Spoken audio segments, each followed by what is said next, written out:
안녕하세요. 평가과장입니다. 2022년 재가장교육기간 평가 대비 재가기간 응용편 영상 시작하도록 하겠습니다. 벌써 4월 이제 벚꽃이 만개하고 있죠.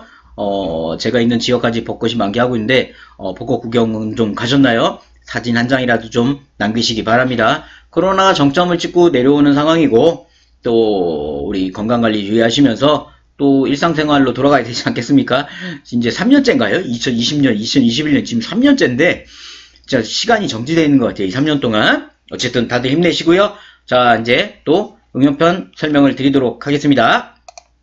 자, 오늘 말씀드릴 내용은 우리 방문요양 목욕, 주간보, 단기보에 모두 포함이 되는 우리 경력직에 대한 말씀을 드리도록 하겠습니다. 평가번호 3번 평가 경력직인데 이 경력직 항목은 평가 점수 난이도를 보자면 점수는 3점인데 난이도는 뭐 극상 또는 극하.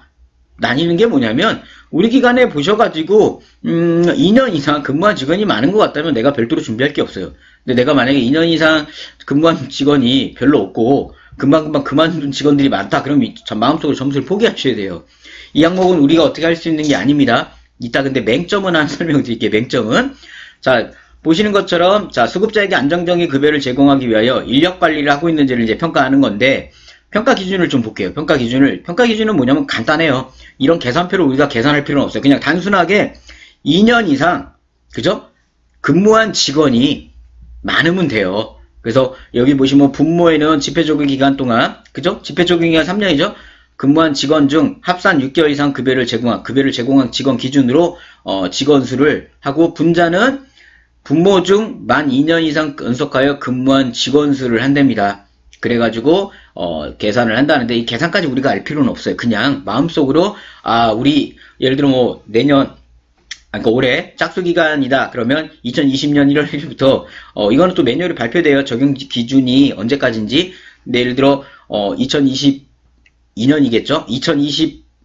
2020년부터 해서 2021년 12월 31일까지 아마 기준으로 볼 겁니다. 2년간 해가지고 2년 이상 근무한 비율 인원이 많다 하시면은 점수를 받는다고 보시면 되세요. 간단합니다. 이거는 서류를 우리가 준비할 것도 없습니다. 공단에서 이미 전산으로 다 평가해서 점수 계산하고 다 나와요. 우리가 덤빌 게 없습니다. 따라서 이 항목은 우리가 지금 상황에서 준비를 할 것도 없어요. 할 것도 없고 단지 앞으로 이거를 맞춰서 우리가 했는데 근데 예를 들어 이 평가 항목이 웃긴 게 예를 들어 어르신이 돌아가셔가지고 요양보사님이 일하고 싶어도 일을 못하는데 그거는 우리가 기관을 잘못 운영한 게 아니잖아요. 그잖아요. 코로나 상황에 저희 거래처들이나 보면 수급자가 늘질 않았어요. 다 줄었어요. 그러면 요양보사님이 일을 하고 싶어도 어르신들이 줄었는데 어떻게 일을 해요? 그러면 경력직에 점수를 못 받잖아요. 이 항목은 개선이 필요한 거예요. 지금 이거를 2년이 아니라 적어도 1년으로 좀 낮춰줘야 돼요. 2년? 어떤 기준으로 2년을 얘기한 건지 어르신이 그만 돌아가시면 어쩌라고요. 그죠?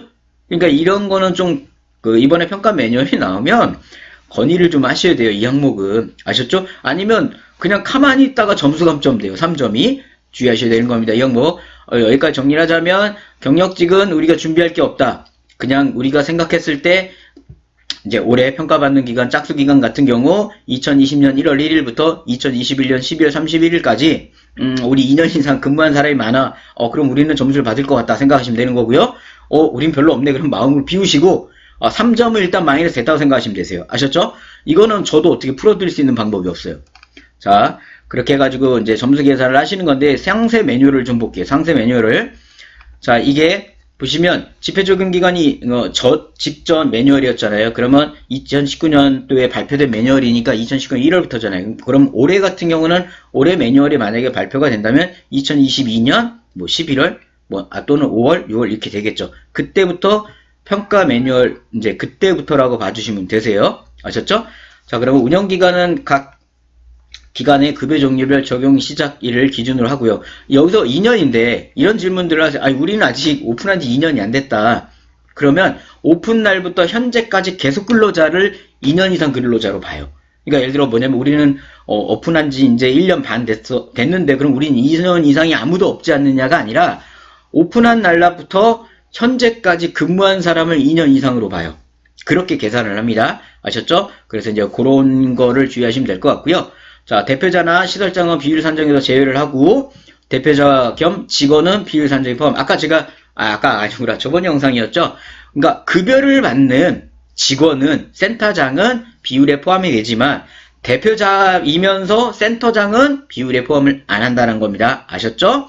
근데 예를 들어 뭐 우리가 기관을 운영하다가 휴업을 하거나 업무 정지를 맞았어요. 그렇게 미운영 기간은 근무 월수에 포함이 되지 않는 겁니다. 아셨죠? 또 동일법인 또는 동일 대표자가 운영하는 장기형 기간 인사이동 시 근무한 기간을 모두 합산해 경영실 충분한 걸로 인정. 이게 무슨 얘기냐면 만약에 우리 기관에 방문유형과 방문 목욕을 같이 운영하고 있어요. 대표자가 나예요. 그죠? 저예요. 근데 방문유형에 일하던 여행고사님이 방문 목욕에서 일을 하겠대요. 그러면 그거는 계속 근로로 봐준다는 겁니다. 이해되셨죠? 자, 그렇게 계산하는데 설명을 드리지만 시청하신 분들은 이 경력직 3번은 뭐냐면 일단 머릿속에서 비우시라는 거예요. 비우시고 다른 항목을 먼저 준비하시는 게 맞아요. 이거는 이미 공단에서 평가가 나올 때 전산으로 다 계산해서 나온 거기 때문에 우리가 어떻게 할 수 있는 게 없습니다. 아셨죠? 상세 매뉴얼까지 설명을 드렸어요. 그럼 경력직 꿀팁을 좀 볼게요. 점수는 3점인데 난이도는 극상이나 상입니다. 우리가 할 게 없어요. 해당 기관에서 2년 이상 근무한 직원의 비율로 이제 점수를 드리기 때문에 우리가 준비할 거 없다라는 거, 서류 준비할 게 없어요. 2년 이상 운영 기간이 아니라면 해당 업종이 적용되거나 아니면 아까 제가 말씀을 드렸죠. 그때 오픈부터 현재까지 기간에 대해서 2년 이상 비율로 계산하거나 둘 중 하나 진행된다는 겁니다. 자, 별로 이거는 꿀팁이라고 할 것도 없어요. 서류 준비할 게 없기 때문에요. 근데 이제 질문 답변 좀 볼게요. 공단에서 경력직 비율 산정에서 고용된 시설장은 포함하나요? 자, 아까 말씀드렸습니다. 대표자 겸 시설장은 안 되지만 고용된 시설장, 센터장은 포함이 됩니다. 아까 설명드렸어요. 직원이 사망, 입원을 하여 퇴직이 불가피한 경우나 기존 직원의 육아휴직으로 대체 직원이 입사 후 퇴사할 경우 등은 경력직 비율에서 제외하나요? 해당 사례에 대한 근거 자료가 확인된 경우 경력직 분모에서 제외할 수 있다는 거예요. 그러니까 만약에 이것도 애매한 거예요. 직원 사망, 입원 몇 건이나 되겠습니까? 이게. 그잖아요. 그러면 이 자료를 준비해야 된다라는 건데 이 자료 준비하는 것도 웃겨요. 육아휴직이야. 요양보호사님 중에 육아휴직이 얼마나 있으시겠어요. 요양보호사님 무슨 육아휴직입니까 지금. 그죠? 그 다음에 요양보호사님이 뭐 입원? 퇴직이죠 거의 퇴직. 근데 뭐 이번 뭐 그 몇 건으로 그게 얼마나 점수에 반영이 되겠습니까? 차라리 이런 거 말고 경력직 비율을 2년이 아니라 1년으로 낮춰달라고 요청을 하시는 게 맞으세요? 자, 저희는 주야간 보호인데 2년 미만 기간 운영인데 기관의 정원 변경 추가로 채용한 직원들이 여러 명 있습니다. 그렇다면 추가로 채용한 직원은 경력직 비율 분자에는 해당되지 않나요? 질의하신 대로 기관의 정원 변경 등으로 직원 수가 변화가 있는 경우 해당 자료를 확인하여 추가 채용된 직원은 분모에서 제외합니다. 그죠? 일단 분모가 줄어야 되잖아요. 그래야 비율이 높게 나오잖아요. 그죠? 10분의 1과 5분의 1. 10%와 20% 다르죠? 따라서 분모에서 빼준다고 합니다. 아까 말씀드렸잖아요. 그러니까 2년 이상이 되지 않는 부분에 대해서는 그거에 맞춰서 적응을 해준다라는 겁니다. 아셨죠? 경력직 같은 경우는 별도로 뭐 근로자관리대장 이런 거 준비하시는 거 외에 우리가 선별할 서류를 준비하실 건 없으세요.